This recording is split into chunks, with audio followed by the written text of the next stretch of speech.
After the end of World War II, the world was split into two, East and West.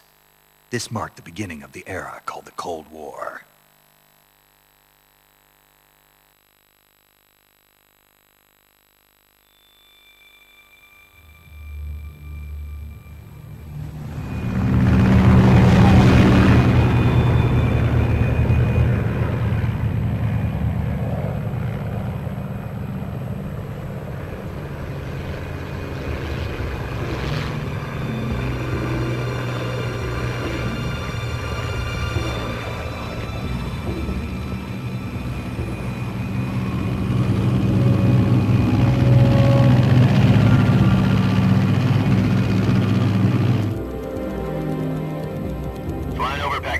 Altitude 30,000 feet. Approaching Soviet airspace.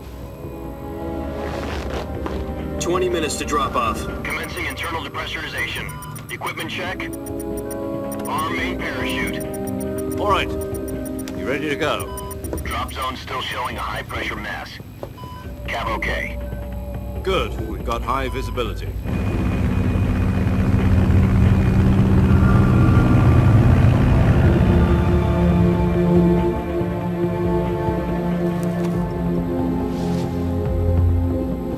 Put out that cigar.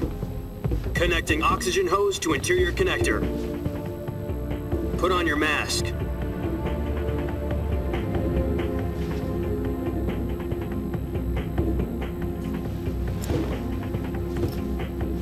Does this panty waste know what he's doing? Approaching release point. 10 minutes to drop off. Hey, are you deaf? He said put out the cigar and put on your mask.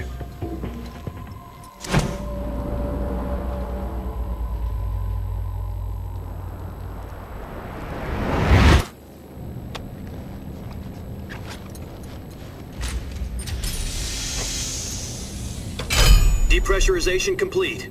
Checking oxygen supply. 6 minutes to drop off. Opening rear hatch.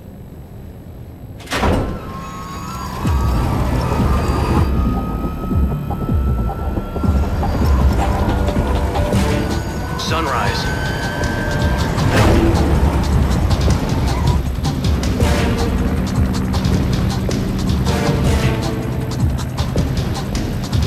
External temperature minus 46 degrees Celsius. 2 minutes to drop off. Stand up. You'll be falling at 130 miles per hour. Try not to get frostbite from the wind chill. 1 minute to drop off. Move to the rear. Activate bailout bottle. This is one for the history books. The world's first halo jump. 10 seconds to drop off. Stand by. Status okay.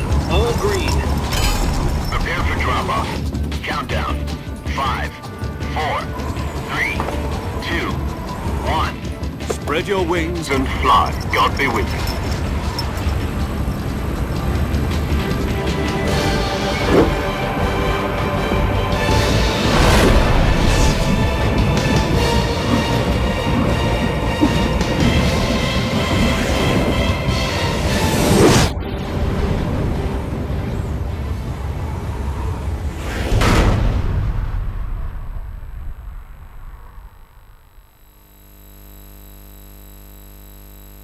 Jack, I've got some important news. The head of the CIA has finally given us the green light for the virtuous mission. Virtual mission? No, the virtuous mission. The future of our Fox unit depends on it. If it succeeds, we'll be officially organized into a unit. Virtuous mission? Sounds like some kind of initiation ritual. You know, don't get cocky. This isn't a training op. Right. So what exactly is this wonderful mission? Well, about 2 years ago, a certain Soviet scientist requested asylum in the West through one of our moles. His name is Nikolai Stepanovich Sokolov. He's head of the OKB 754 Design Bureau, one of the Soviets' top-secret weapon research facilities, and the East's foremost expert on weapons development. Sokolov? Isn't he that famous rocket scientist? The very same. On April the 12th, 1961, the Soviets achieved the first manned spaceflight in history. The Earth was blue, but there was no God. Well spoken. The rocket that carried Yuri Gagarin to orbit was the A-1, known as the Vostok rocket. Sokolov is said to be the man most responsible for the multi-engine cluster used in that rocket. After Gagarin's flight, Sokolov left rocket development to become the head of the newly established Design Bureau. From a lowly technician to head of a design bureau, that's quite a success story, so why do you want to defect? It seems he'd become afraid of his own creations. Afraid? Call it a crisis of conscience. And for that, he left his country and his family behind and went over the fence? Not exactly. One of his conditions was that his family was also to be taken safely to the west. We used a mole to get the family out first and succeeded in sneaking Sokolov over the Berlin Wall shortly afterwards. I was the one who conducted the operation. The security on the eastern side was still full of holes back then. Then what? We got Sokolov over in one piece, but the whole ordeal had left him exhausted, and we checked him into a hospital in West Berlin. It took him 2 weeks and more than 600 miles to get from the research facility in the Soviet Union to Berlin. He was in no condition to say anything coherent. And it was only a week later that we had something much bigger on our hands. The Cuban Missile Crisis. October the 16th, 1962, President Kennedy received word that the Soviets were in the process of deploying intermediate-range ballistic missiles in Cuba. The President demanded that the Soviets dismantle and remove the missiles.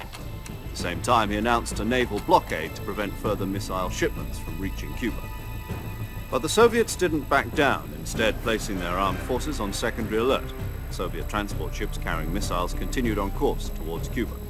US and Soviet forces went on alert for an all-out nuclear war. Frantic negotiations were conducted through the UN's Emergency Security Council and unofficial channels to end the hair-trigger standoff. Finally, on October the 28th, the Soviet Union agreed to remove its missiles from Cuba, and so the world avoided a nuclear holocaust. But in order to get the Soviets to pull their missiles out, we had to make a deal. You mean the one where the US agreed to remove its IRBMs from Turkey? No. The Jupiter IRBMs deployed in Turkey were obsolete, and we were going to get rid of them anyway. They had no strategic value whatsoever to either the US or the Russians. The Turkey deal was a ruse, a cover story that was fed to the other intelligence agencies around the world. So what did the Russians really want? Sokolov. They wanted us to return Sokolov. You mean the Soviets pulled out of Cuba just to get their hands on Sokolov? That's right. What the hell was he working on? At the time, we had no idea. We were running out of time. It was either give up Sokolov or risk full-scale nuclear war. In the end, we had no choice. President Kennedy gave in to Khrushchev's demand. The next day, I got Sokolov out of the hospital, handing him over to agents on the eastern side. Sokolov kept on screaming, "Save me," until he disappeared from my sight. Then a month ago, we received some new information from one of our moles. About Sokolov? Yes. He was taken back to the research facility and forced to continue working on the weapon in question under KGB supervision. What's more, it's on the verge of completion. So what kind of weapon is it? Something to do with space rockets? No, missiles. Same technology. I guess you're right. We don't know the details, but it appears to be a new kind of nuclear device. For half a year now, the Soviets have been conducting frequent nuclear tests at Semipalatinsk. Something to do with the weapon, I assume. We're talking about a secret weapon so big that Khrushchev was ready to pull out of Cuba to get it back. Is Sokolov still in the facility? No. According to our intelligence, he's in Selinoyarsk, a place in the mountains about 3 miles to the west that's known as the Virgin Cliffs. The Virgin Cliffs. Nice name for a virtuous mission. They moved him there just recently. Why? Apparently, they're conducting a field test of the weapon, but it's our best chance to get him back. This mission would never have been possible if he was still in the research facility. This is our last chance. Sokolov must have known that too when he contacted us.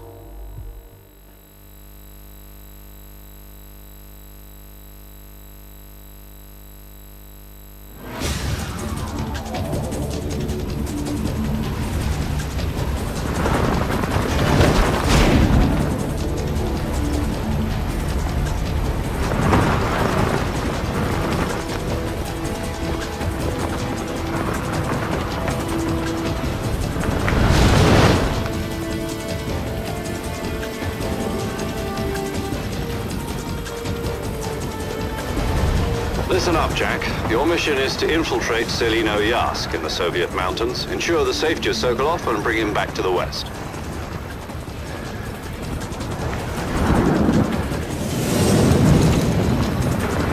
If we don't get Sokolov back before that weapon is complete, we'll be facing a major crisis. The clock is ticking.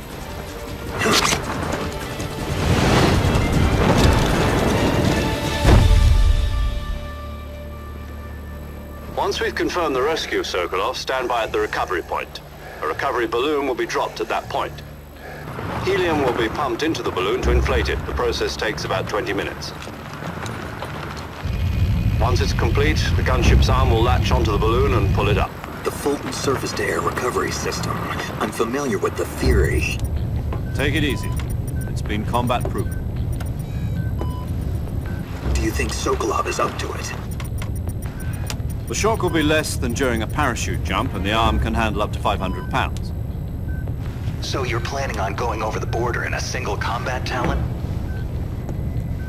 She's equipped with two 6-barrel 20mm Vulcan cannons, as well as two 40mm machine guns. Sounds like she could hold her own against a battalion of tanks. Even with the fuel in the reserve tank, we're facing a 4-hour time limit. If all goes well, it shouldn't take more than a few hours. Home in time for dinner. But if anything goes wrong, you'll be eating dinner, breakfast, and all the rest of your meals in the jungle.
Do you copy?